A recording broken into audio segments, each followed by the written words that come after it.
첫 단추가 잘못 끼워지면 첫 단추가 잘못 끼워지면 첫 단추가 잘못 끼워지면 자, 우리 신앙생활은 매 순간 누구를 의지하고 어디에다가 발을 디디고 서 있는가에 따라서 완전히 달라질 수가 있습니다. 다윗은 사울의 추격을 피해서 한번이나 원수의 땅으로 자기 발로 이렇게 들어가는 그런 실수를 범하게 되는데요. 자, 근데 한마디로 말하면 이것은 첫 단추를 잘못 끼운 그런 결과인 것이죠. 그런 시도인 것입니다. 그래서 첫 단추를 잘못 끼면 두 번째 단추, 세 번째 단추는 자연적으로 잘못 끼워질 수밖에 없게 되죠. 그러다 보니까 그때 이제 계속적으로 거짓말을 해야 되고 도덕적으로 타락하게 되고 그리고 동족을 향하여서 칼을 겨누어야 되는 그런 어떤 영적 위기에 직면하게 됩니다. 따라서 오늘 우리는 우리의 첫 단추를 오직 예수 그리스도의 십자가 은혜 다시 꿰매는 그런 시간이 될 수 있어야 됩니다. 이 저림 인간의 불신앙은 영적 타락의 시발점이 되는 것을 우리가 알 수가 있는데요.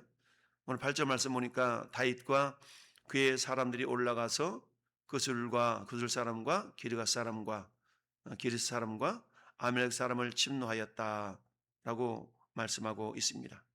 한마디로 말하면 다윗은 하나님의 보호하심을 신뢰하지 못하고 결국 블레셋 땅 아기스에게 망명하고 시글락에 거주하면서 결국 어때요? 그로 말미암아서 이제 자기 자신이 살기 위하여서 주변 부족들을 무자비하게 이렇게 학살하는 그런 모습을 보여주고 있는데요. 한마디로 말하면 영적인 침체와 도덕적인 불감증에 사로잡히게 된 모습을 보게 됩니다. 그러니까 이렇게 죽이고 와서 어떡합니까? 그 땅을 쳐서 남녀를 살려두지 아니했다. 양과 소와 나귀와 낙타의복을 빼앗아 가지고 돌아와 아기스에게 이르매 아기스가 물어보죠. 어디 갔다 왔냐? 뭐하러 갔다 왔냐? 누구를 침노하였느냐? 라고 하니까 다윗이 거짓말을 치게 됩니다. 10절 말씀 뭡니까? 이르되 유다 내게 보아 여라무엘 사람의 내게 보아 겐 사람의 내게 밉니다. 라고 다윗은 마치 자기 동족을 친 것처럼 거짓말을 하고 있는 것을 보게 됩니다. 자, 그렇습니다. 우리가 한마디로 말하면 첫 인간적인 선택, 잘못된 선택은 계속적으로 우리가 한번 그러잖아요. 거짓말을 한번 하게 되면 그 거짓말을 또 속이기 위하여서 또 다른 거짓말을 하게 되는 이게 인간의 연약함과 어리석인 것을 우리가 보게 됩니다. 그럼에도 불구하고 우리 주님은 어때요? 우리의 연약함을 체휼하시고 온전한 그런 순종의 모습을 우리에게 보여주셨던 것이죠. 오직 예수님만이 우리의 불신앙의 고리를 끊어낼 수 있는 능력이시다라는 것을 우리가 알 수 있습니다. 잠언서 14장 12절 말씀에 어떤 길은 사람 보기에 바르나 필경은 사망의 길이니라. 다의 생각에 블레셋 땅으로 잠시 도망가면 자기는 안전할 줄 알았는데 안전한 부분이 없지 않아 있었지만 그러나 그 영혼은 오히려 더 피폐해져 가는 것을 경험할 수밖에 없었다라는 얘기죠. 히브리서 3장 12절에도 형제들아 너희는 삼가 혹 너희 중에 누가 믿지 아니하는 악한 마음을 품어서 살아계신 하나님에게서 떨어질까 조심할 것이요 라고 만듭니다. 그러니까 삼가 너희 중에 믿지 아니하는 악한 마음을 품어서 예수님을 믿어도 항상 우리가 믿음이 충만하다 그러면 얼마나 좋겠습니까? 근데 마귀는 끊임없이 우리를 삼킬 자를 찾는다라고 베드로 사도의 고백을 통해서 알 수 있는 것처럼 우리의 믿음이 틈을 보이기만 한다 그러면 우리를 넘어뜨리려고 하는 것이 사탄의 전략 아니겠습니까? 그러다 보니까 어떻게든지 믿음에서 떠나도록 떨어지도록 때로는 거짓말을 하기도 하고 이런 모습들 우리에게 보이도록 하는데요. 자, 그렇습니다. 불신앙이라는 한마디로 말하면 하나님과의 관계가 단절되도록 역사하는 것뿐만 아니라 우리의 마음을 더욱더 악한 쪽으로 이끌어가는 그런 어떤 빌미가 된다라는 것입니다.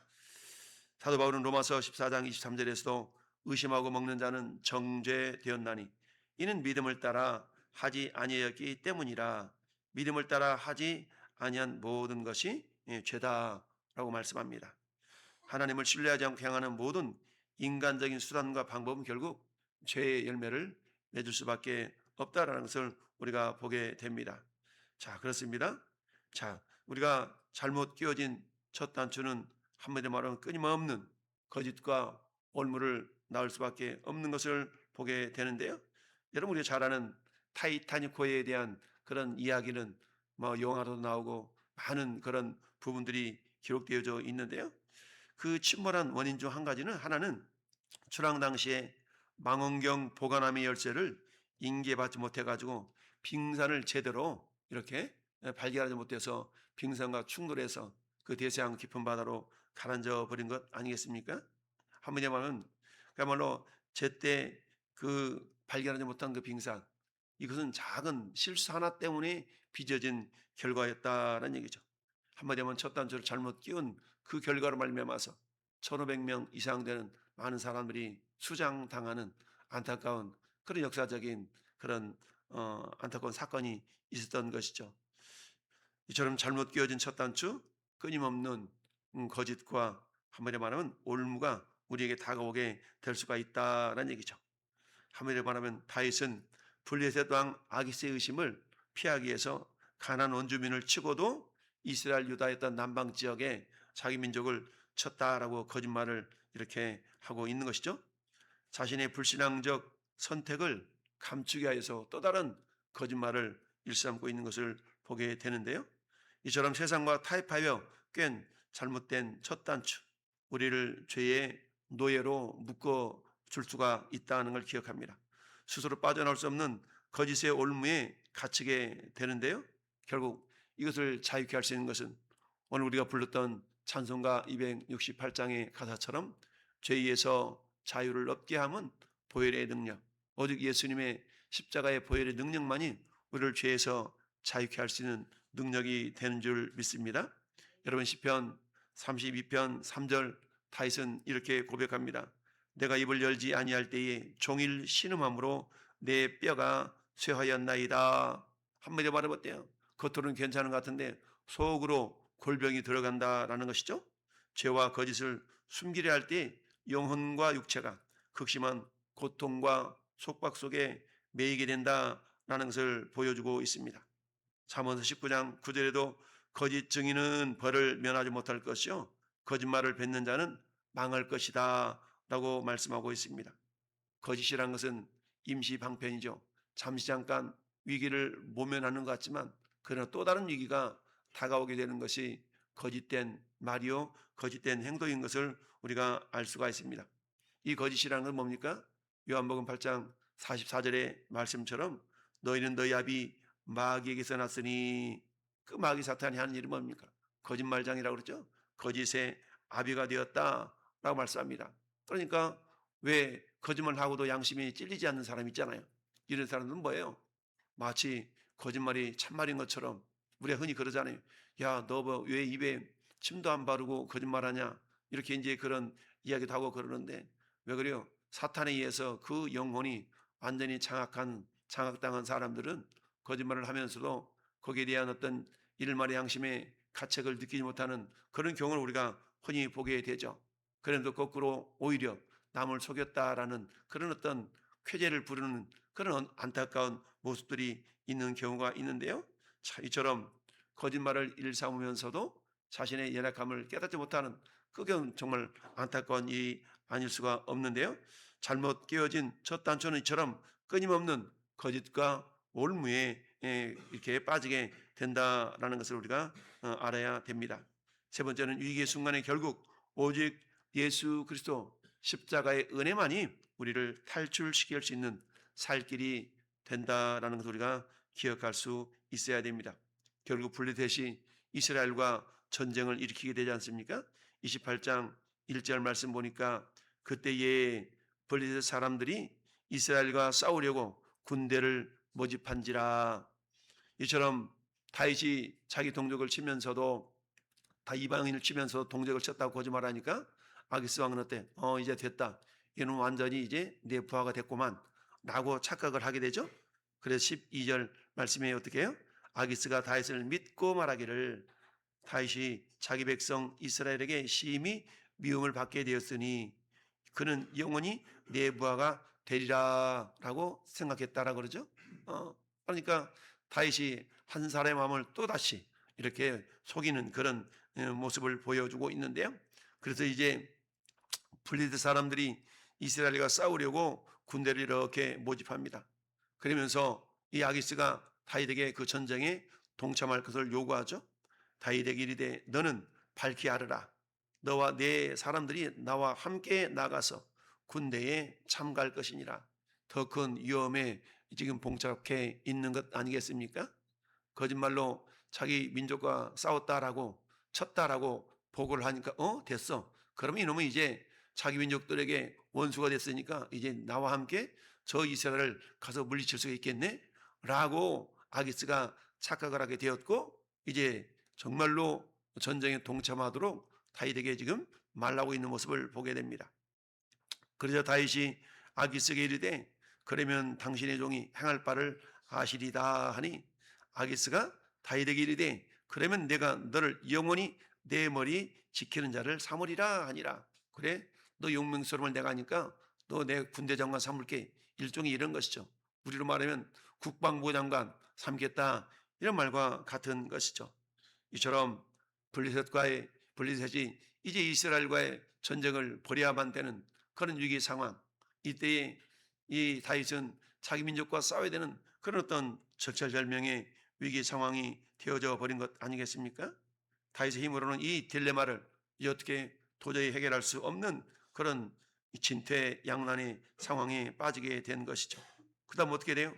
이제 이스라엘의 왕위를 계승해야 되는데 그 왕위 계승마저도 박탈당할 수 있는 그런 위기 상황에 빠지게 된 것 아니겠습니까? 그러니까 어때요?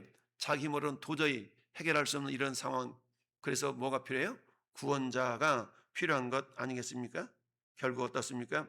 하나님께서는 이 블레셋 황백들의 반대를 통해서 초자연적으로 이 다윗의 자리를 지켜주시는 그런 하나님의 은혜를 베푸시는 것을 보게 됩니다. 진퇴양난에 빠진 우리를 위해서 진이 십자가에서 피를 흘려 주심으로 우리 모든 죄올물을 찢으신 예수 그리스도의 구원의 은혜만이 우리를 유일하게 그런 올무 가운데서 헤어나올 수 있도록 하는 그런 능력이 되게 하는 줄 믿습니다. 로마서 5장 8절 말씀처럼 우리가 아직 죄인 되었을 때에 그리스도께서 우리를 위하여 죽으심으로 하나님께서 우리에 대한 자기의 사랑을 확증하셨다 라고 말씀을 하고 있습니다.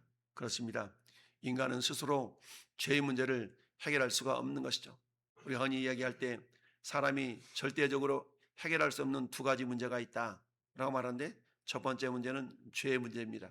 죄의 문제를 스스로 해결할 수 없는 그 모습은 마치 수렁에 빠진 사람을 건지겠다고 하는 것과 똑같은 것이고 물에 빠져서 허우적거리는 사람이 그 사람을 위해서 수영할 줄로 모르는 사람이 건져내겠다고 물에 뛰어드는 것과 같은 꼴이다라고 이야기합니다. 이처럼 인간이 죄의 문제는 스스로 절대적으로 해결할 수 없는 그런 문제다. 두 번째는 어떤 문제? 죽음의 문제인 것이죠.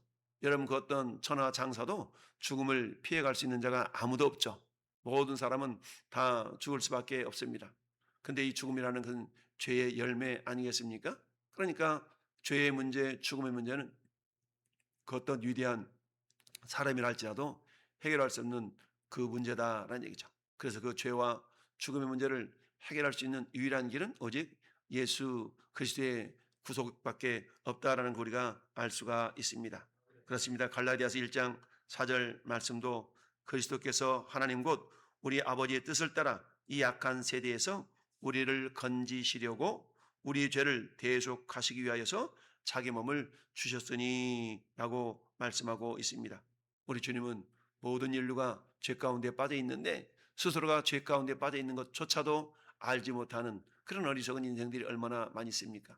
이처럼 우리가 아직 죄인 되었을 때에 즉 내가 죄인임을 깨닫지도 못하는 그때에 우리 주님은 우리를 위하여 십자가에서 우리 모든 죄를 다 담당하셨던 것처럼 이제 화목제물이 되어주셔서 우리 모든 죄를 다 대속해 주신 줄 믿습니다. 따라 이것을 우리는 한 단어로 은혜라고 말씀하고 있지 않습니까? 너희가 그 은혜를 인하여 믿음으로 말미암아 구원을 얻었으니 이것이 너희에게서 난 것이 아니요 하나님의 선물이라. 그러니까 어때요? 행위에서 난 것이 아니기 때문에 누구도 자랑할 수가 없다. 오직 뭐만 있는 겁니까? 감사만 있을 따름이죠. 그렇습니다. 우리 어떤 상황 가운데서도 우리 힘으로 해결할 수 있는 것도 있지만, 그러나 내 힘으로 절대적으로 해결할 수 없는 그런 위기 가운데 빠져드는 경우가 많이 있습니다. 우리가 아무리 몸부림친다 할지라도 더욱더 수렁 깊은 곳으로 빠져가는 것은 결국 첫 단추를 잘못 끼웠을 때 나타나는 그런 결과다라는 얘기죠. 그래서 어때요? 회개라는 것은 아무리 늦어도 늦은 것이 아니다라고 우리가 이야기할 수 있습니다. 그렇기 때문에 어떤 상황 가운데서도 내 생각과 내 뜻을 고집하면서 말씀을 벗어나는 그런 행동이 주어졌다, 깨달아졌다 그러면 신속하게 회개하는 것만이 우리에게 더 큰 하나님 은혜를 경험할 수 있는 길이 되는 줄 믿습니다. 내 인생의 첫 단추가 내 생각과 두려움으로 잘못 끼워졌을 때에 다윗처럼 그야말로 사방이 가로막힌 영적인 그런 막다른 골목을 우리가 마주할 수 있다는 사실을 기억하면서 우리의 실패와 거짓으로 꼬여버린 우리 인생의 실타래를 부실 수 있는 분은 오직 예수 그리스도이심을 우리가 기억하면서 오늘도 십자가에서 우리 모든 불신앙과 죄악의 첫 단추를 대신 풀어내신 우리 예수 그리스도를 온전히 신뢰하면서 우리에게 의의 옷을 입혀주신 그 주님의 은혜를 기억하면서 한 걸음 한 걸음 주님을 닮아가는 복된 믿음의 삶이 될 수 있기를 예수님의 이름으로 축원합니다. 아멘.